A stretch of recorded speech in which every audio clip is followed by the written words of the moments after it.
కామారెడ్డి జిల్లా ఎల్లాపూర్ తండా, ఎల్లారెడ్డిపల్లి తండా, ఆ చుట్టుపక్కల తండాలు మొత్తం కూడా వరదల్లో చిక్కుకొని అక్కడ ఉన్నటువంటి పశువులు వరదల్లో కొట్టుకొని పోయి ప్రాణాపాయ స్థితిలో ఆ తండా ప్రజలందరూ బిక్కుబిక్కుమంటూ అరచేతిలో ప్రాణాలను పట్టుకొని అక్కడ హరహత్తనాదాల మధ్యన బాధల మధ్యన అక్కడ ఎట్లా బతుకుతామా సస్తామా అనే పద్ధతుల్లో అక్కడ తండావాసులు ఉన్నటువంటి పరిస్థితిని మనం చూడొచ్చు. దయచేసి తక్షణమే గౌరవ ముఖ్యమంత్రి రేవంత్ రెడ్డి గారు స్పందించాలి. అక్కడ అధికారుల ఆదేశాలు ఇవ్వాలి.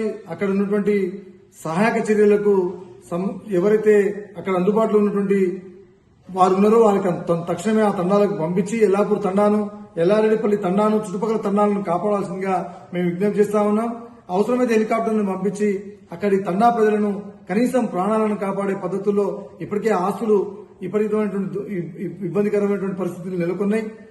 ఆ వరదల్లో పశువులు మొత్తం కొట్టుకుపోయినటువంటి పరిస్థితి ఉన్నది. దయచేసి తక్షణమే మనుషులను కాపాడండి, కనీసం ప్రాణాలను కాపాడాల్సిందిగా మీకు అందరికీ విజ్ఞప్తి చేస్తా ఉన్నాం. ధన్యవాదాలు.